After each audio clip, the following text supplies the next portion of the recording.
Dalam nama Bapa dan Putra dan Roh Kudus, amin. Allah yang penuh kasih, Engkau mencintai kami setotal-totalnya, seluruhnya, sehabis-habisnya, dan berusaha semaksimal mungkin untuk menarik orang-orang, setiap orang kepadamu sendiri, untuk diselamatkan. Sampai sekarang hingga saat ini, Engkau mencari kami, Engkau mengangkat kami, Engkau memulihkan hidup kami. Berdosa sehancur-hancurnya manusia, Engkau ingin menunjukkan kasih-Mu yang luar biasa. Panggillah kami, angkatlah kami, doronglah kami untuk mencintai Engkau saja. Demi Kristus Tuhan dan pengantara kami. Amin. Saudaraku yang terkasih dalam Kristus, pada tanggal 21 Agustus 2020 hari Jumat ini, kita diingatkan sekali lagi oleh Yesus akan makna hidup kita yang paling dalam. Esensi hidup kita yang paling dalam. Semakin lama kita semakin mendalam, semakin hanya mencari yang paling esensial, yang paling mutlak, yang paling mendasar, yang paling dalam diri kita. Kita tidak lagi terpaku pada hal-hal dangkal, hal-hal yang sepele, hal yang kecil. Tapi apa yang paling mendasar dalam diri kita, yang paling mengakar, yang paling menjanjikan, yang paling yang dihayati di surga itu seperti apa? Karena itu Yesus hari ini meminta kepada kita untuk mencintai Allah dengan sepenuh hati dan mencintai sesama dengan seperti kita mencintai diri kita sendiri. Inilah akar, inilah esensi hidup manusia. Mengapa saya sebut esensi? Karena kita itu gambar dan secitra dengan Allah. Kalau kita gambar dan secitra dengan Allah, padahal Allah adalah kasih, maka saya dan kita semua ikut serta di dalam kasih Allah itu. Kita menjadi bagian dan memiliki tugas, memiliki tanggung jawab untuk mengasihi Allah dan mengasihi sesama manusia. Itu bukan kewajiban, itu bukan keharusan, itu bukan kepaksaan, sesuatu yang seolah-olah saya harus mencintai seseorang, tidak, tetapi sesuatu yang esensi, yang ada built in dalam diriku, yang within dalam diriku, yang tubuhku, ragaku, pikiranku, seluruhnya, perasaanku ada karena cinta. Ya. Karena itu saudaraku terkasih dalam Kristus, tujuan akhir dari seluruh proses kita adalah mencintai, kesempurnaan cinta. The fullness of love. Ya, kesempurnaan kasih. Saya masih ingat rumusan dari kaul para Karmelit adalah untuk mencapai kesempurnaan kasih, kesempurnaan cinta. Saya masih ingat judul buku dari Santo Yohanes dari Salib, Dalam Kuasa Cinta. Maka Yohanes Salib mengatakan, di mana tidak ada cinta, berikan cinta. Di mana tidak ada kasih, berikan kasih. Jadi saudaraku yang terkasih, apa yang menggerakkan, mengilhami seseorang? Tidak karena cinta. Dan cinta itu adalah bagian dari Tuhan, adalah diri Tuhan, dan itulah nilai satu-satunya yang dihayati, dilakukan, diterima di surga. Mengasihi siapapun, apapun, para malaikat di surga, para kudus di surga, Allah Bapa, Allah Putra dan Roh Kudus, cinta. Maka saudaraku yang terkasih dalam Kristus, karena cinta merupakan esensi, hakikat keberadaanku sebagai manusia, maka itulah yang mendorongku untuk mencintai. Mencintai siapa saja. Cinta itu tidak pernah diskriminatif. Apakah dia agama A, agama B, agama C, kaya atau miskin, bodoh atau tidak.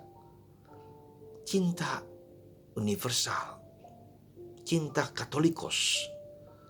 Tak peduli siapapun, musuh kita bahkan sekalipun. Bahkan lebih jauh pun siapa orang yang menderita, orang yang membenci kita, orang yang tidak menyukai kita, apapun. Bahkan kita mempunyai kedorongan untuk mencintai orang yang sudah meninggal. Maka dalam gereja ada tradisi mencintai intensi misa untuk orang-orang yang sudah meninggal.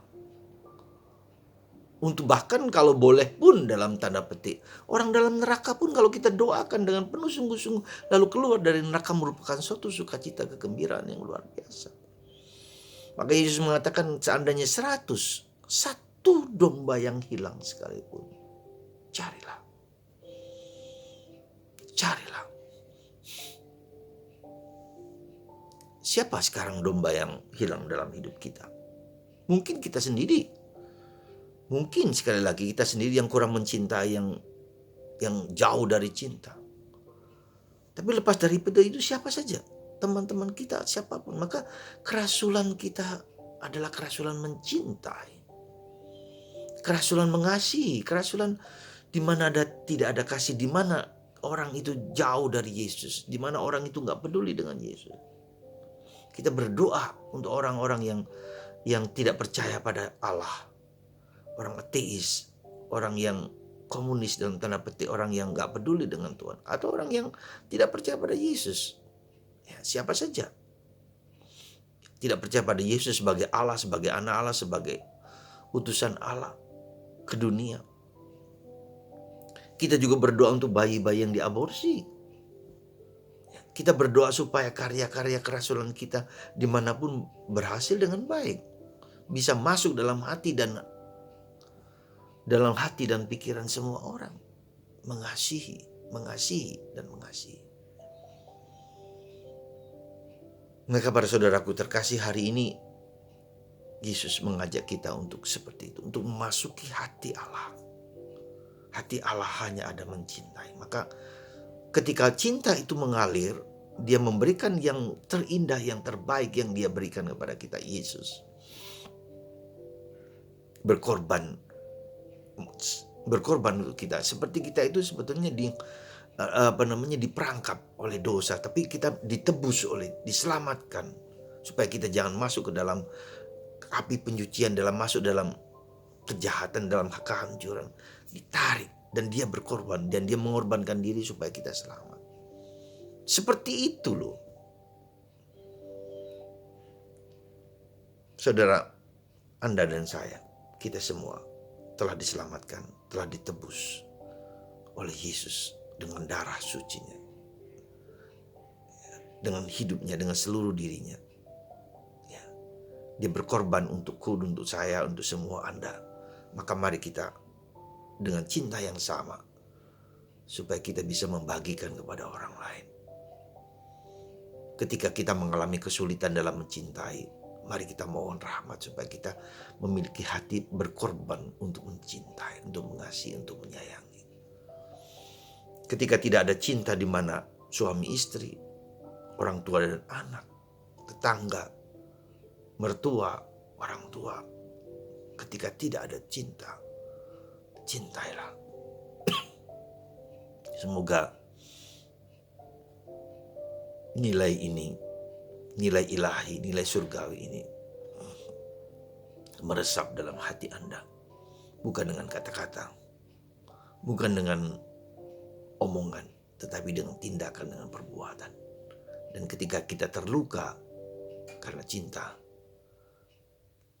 berikan cinta yang terbaik.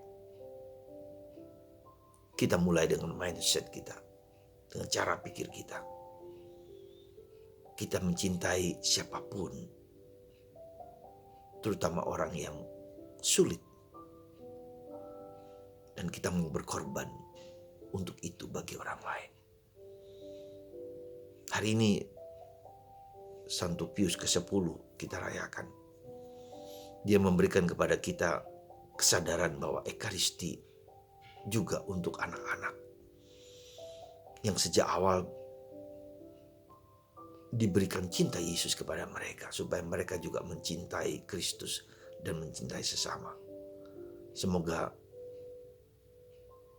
Ekaristi yang menjadi kerinduan hati kita, meskipun sekarang kita hanya menerima komuni batin, tapi percayalah, meski dengan cara demikian, Tuhan tetap mengasihi kita, Tuhan tetap hadir dalam diri kita. Memang dia memberikan kasih yang besar dalam Ekaristi, tetapi tidak terbatas pada pemberian diri yang dibatasi oleh ruang dan waktu, yang dibatasi oleh problem pandemi COVID-19.